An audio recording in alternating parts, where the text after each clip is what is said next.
Olá, este é o programa Em Tese, um espaço para divulgar os trabalhos científicos realizados pelos pesquisadores da Universidade Federal do Paraná. A nossa convidada de hoje é Silvia Calciolari, graduada em jornalismo e em filosofia, com especialização em mestrado em sociologia pela UFPR. Hoje nós conversamos sobre a dissertação de mestrado, Ex-presos políticos e a memória social da tortura no Paraná, 1964-1978. Silvia, obrigada pela presença aqui no Em Tese. Como é que você partiu para essa pesquisa sobre esse perfil dos presos políticos, o perfil da tortura no Paraná? Começou assim, em 95 foi apresentada na Assembleia Legislativa uma lei inédita no país que indenizava os ex-presos políticos. Eu era assessora, além de mestre em sociologia, eu sou jornalista e eu trabalhava como assessora de imprensa do autor do projeto, o então deputado Beto Richa. E comecei a ter contato com essas pessoas, comecei a conversar com essas pessoas. Mas na época, claro, em 95, eu nem imaginei que pudesse um dia vir a sistematizar, né, a vivência desse grupo. O tempo foi passando e eu fui conversando com muitos que nesse período foram morrendo, e eu achava realmente as histórias, né, as narrativas muito interessantes. Principalmente porque eu sou de uma geração que não vivenciou, não fui engajada politicamente, nunca tinha ouvido falar em tortura, nunca tinha ouvido falar em repressão, e aquilo me assustava demais de imaginar que no Paraná tinha acontecido. Quer dizer, foi um momento assim que eu me deparei, né, com a grandiosidade dessa história e dessa memória que estava ali colocada na minha frente. Então, quando eu fui fazer uma especialização política, eu me dei conta realmente que eu tinha um grande capital intelectual na mão, né, uma grande história que eu falei, poxa, vamos dar voz a esse pessoal, né? A lei do Beto, ela criou uma comissão em 98, essas pessoas tiveram que, para requerer indenização, apresentar para a comissão que em algum momento, provar para a comissão que em algum momento eles tinham ficado sob a custódia do Estado, entre 61 e 79, e contar a sua história, de como é que eles estavam vivendo. E é muito rico, porque esse material que essa comissão reuniu, foi cada um deles, dos 243 que pediram indenização na época, cada um pôde pela primeira vez contar a sua versão da história. Porque até a lei, né, de 95, somente o Estado podia contar o que essas pessoas andavam fazendo. Então, nós tivemos uma burocracia super eficiente, nós temos o arquivo do DOPS do Paraná, que está sob custódia do arquivo público, praticamente intacto, e que tem relatos ricos, né, dos agentes do Estado que vigiavam, né, que coletavam as informações da ação desses grupos, né, subversivos, perante ao regime. Então, foi nesse momento que eu vi a riqueza de você poder ler esses documentos oficiais, ler a narrativa dessas pessoas e fazer uma confrontação e ver como é que eles sobreviveram a esse arbítrio. Porque a lei, ela tem esse mérito. Ela diferencia da lei de 94, aprovada pelo Fernando Henrique, presidente Fernando Henrique, que indenizava a família dos mortos e desaparecidos. E na época o Beto, né, achava que havia, além de justo indenizar e conceder a documentação para as famílias dos mortos, achou que tinha uma lacuna. Então ele falou, por que não indenizar as pessoas que estão vivas ainda? Então, um dos pré-requisitos para você entrar com pedido de indenização no Paraná seria estar vivo e poder manipular e poder reunir toda essa documentação que estava em casa. Então, são dossiês extremamente ricos de memória, uma memória que durante muito tempo teve no subterrâneo da história oficial, né? E essa questão da memória você trata muito no teu trabalho, né? Como era a memória construída pela história oficial, e como é que essa memória das pessoas que sofreram torturas psicológicas ou físicas, como é que essa memória foi aparecendo no decorrer do tempo? Exatamente, porque assim, é todo um processo. socialmente construído. Isso é muito bacana, né? A gente tem várias teorias que falam dessa resistência de uma memória. Então, os presos políticos saíram dessa guerra contra o Estado, né? Dizimados, o Estado foi vencedor dessa guerra, eles conseguiram desarticular qualquer movimento de resistência, realmente. Foi uma luta desigual, eu sempre uso essa figura, né, do gigante contra o Golias, né? Golias E o Davi e Golias, exatamente. Foi uma luta desigual que atingiu não só os próprios militantes, famílias, amigos. Muitos tiveram que mudar de cidade, muitos tiveram que abandonar suas famílias, abandonar, né, o seu território, né, para reconstruir a sua vida. E é exatamente essa narrativa, essa dificuldade de você superar é que essa memória traz, né, de rico, exatamente. E, você falou são 200 e tantos processos. Destes, você acabou selecionando 175, foi 175. Isso? Como é que foi feita essa seleção, esse critério de escolha? Então, a comissão, ela tinha o texto da lei como orientação e ela determinava que somente o próprio beneficiado, né, poderia entrar com o pedido de indenização. E durante o processo, numa interpretação da comissão, alguns entenderam que os familiares de algumas pessoas que, embora não tenham morrido antes de 79, né, mas morreram em 80, 81, esses também teriam direito. Então, muitas famílias entraram com pedido, mas a mim me interessava apenas as pessoas que ainda estavam vivas no momento de protocolar o pedido, porque eu tinha certeza que elas tinham tido o controle de como que essa memória podia ser distribuída nesse dossiê. Então, tem muita carta de próprio punho, tem gravações de vídeo em fita cassete, muita fotografia, recorte de jornal. Então, eu escolhi 175 documentos dos 243, porque eu tinha certeza que essas pessoas, no ato de protocolar o pedido de indenização, elas mesmas tinham organizado esse dossiê. Esse foi meu ponto de partida. Claro, depois, a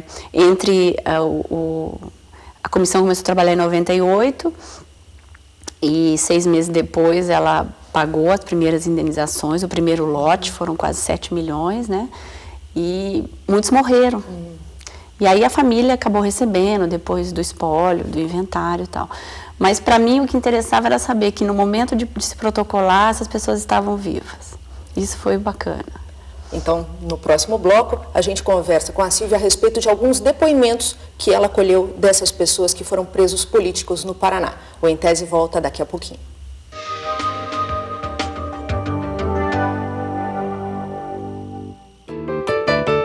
Cobras e Lagartos, o talk show mais inteligente e divertido da TV paranaense.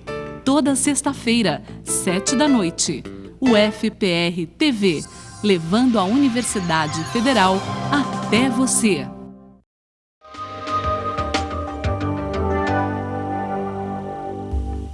O programa Em Tese está de volta, conversando com Silvia Calciolari a respeito dos presos políticos no Paraná. A sua dissertação tem 2 momentos, né? Uma parte teórica, uma abordagem teórica e uma abordagem empírica. Como é que foi realizada, né, essa abordagem empírica especificamente? Primeiro na teórica, como é a minha dissertação e o objetivo dela é servir para outros pesquisadores, né?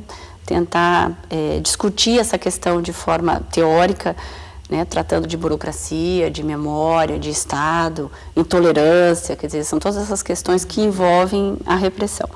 E na parte empírica eu consegui sistematizar essa memória, tentando marcar a presença, né, marcar o território e a ação da repressão no Paraná.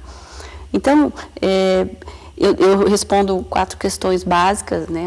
Quem foi torturado, onde foi a tortura, como foi a tortura e quem torturou. Tudo com base nos relatos, né, dos 175 documentos que eu li um por um. E na verdade, assim, a grande tentativa era, claro, tentar fazer um perfil, né? Como é um trabalho na sociologia, eu tinha que olhar sociologicamente para o meu objeto. Então, tentar um perfil de quem era esse militante que foi o alvo da repressão. Então, nós temos um homem de maioria esmagadora de homens, né?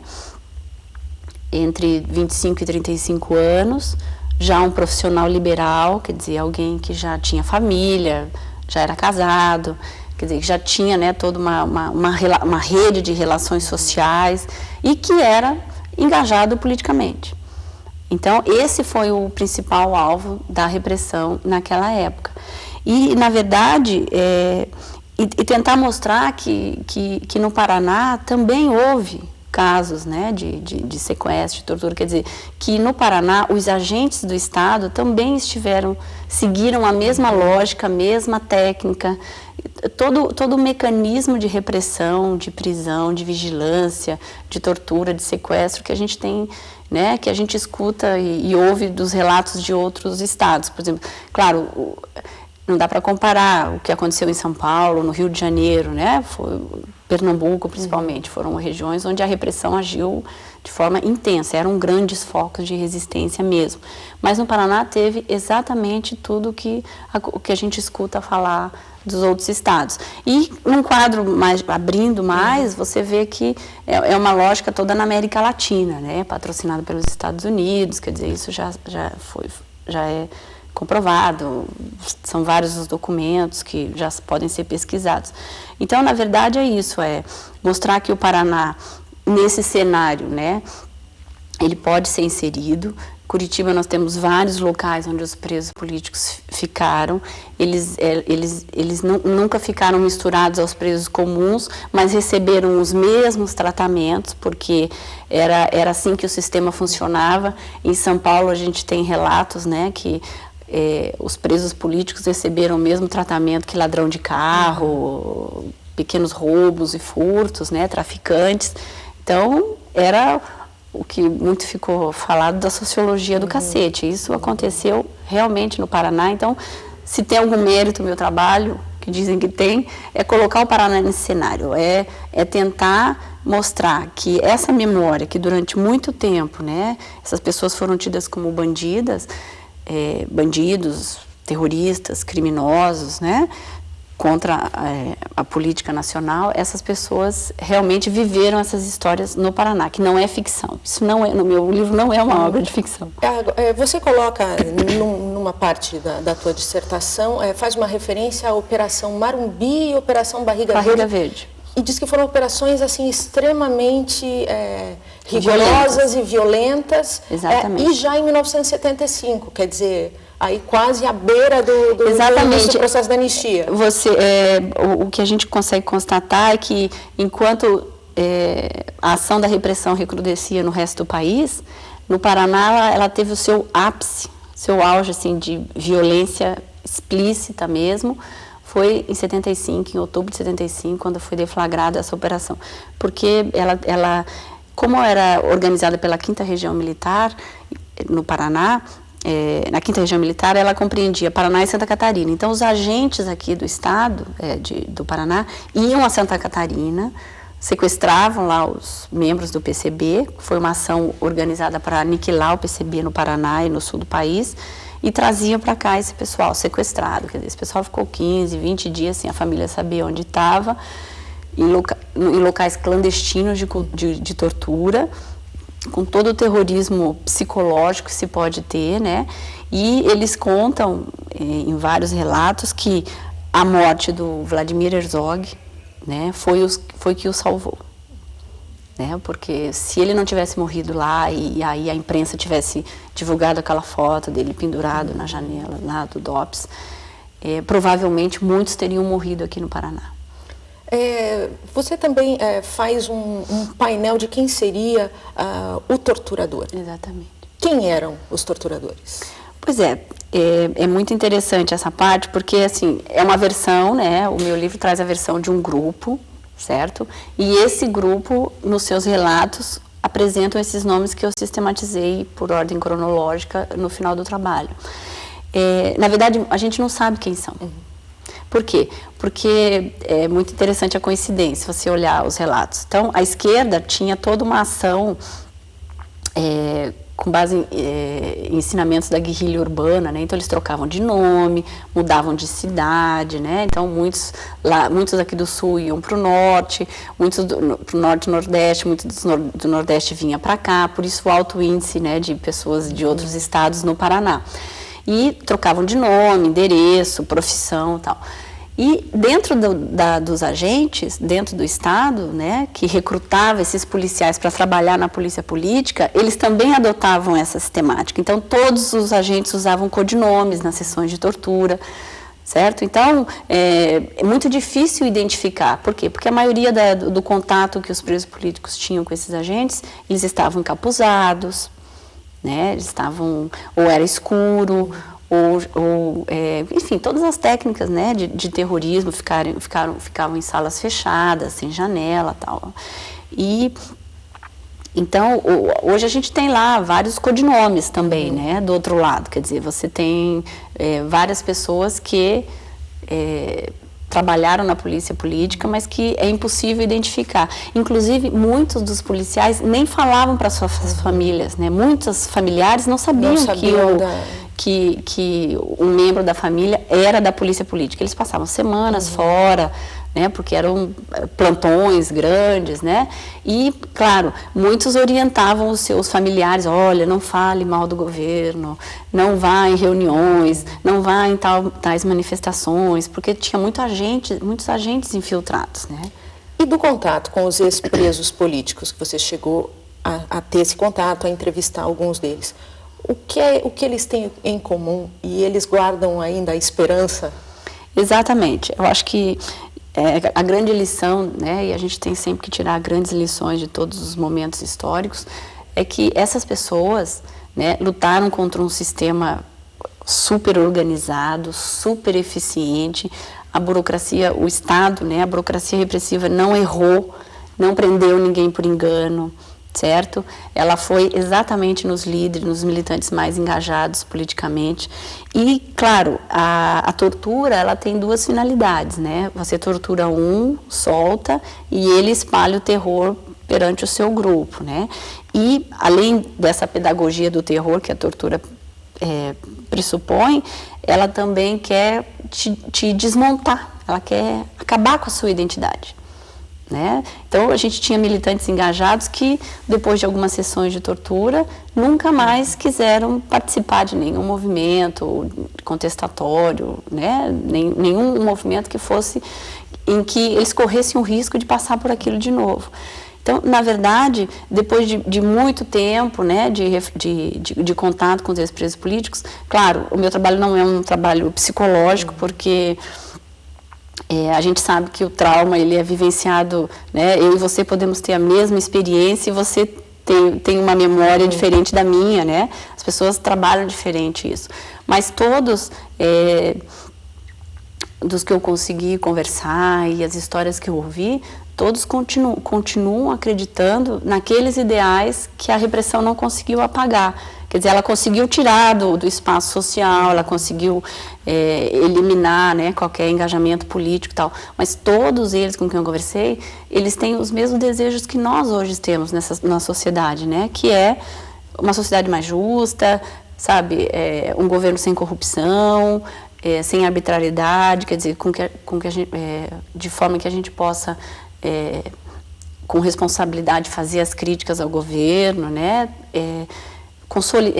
Para que a gente consolide a nossa democracia, né? O que a gente vive hoje é exatamente a prática daquilo que eles não conseguiram viver e que eles plantaram, na verdade, essa semente.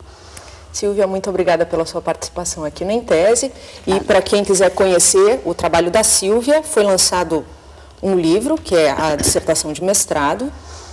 Onde é que pode ser encontrado, Silvia? Olha, ele é uma edição da Assembleia, né? Foi feita uma edição, ele vai ser encaminhado para as bibliotecas, para as universidades, não está à venda, mas pode ser encontrado em bibliotecas, vai começar a ser distribuído agora em julho, e vai servir, né, de material documental para quem no futuro queira continuar a contar essa história, mais versões, né? Porque nós temos muitas histórias e a gente tem que, de uma vez por todas, sabe, acabar com esse mito de que no Paraná não houve esse tipo de arbitrariedade. Tem muita gente que acredita que isso não aconteceu.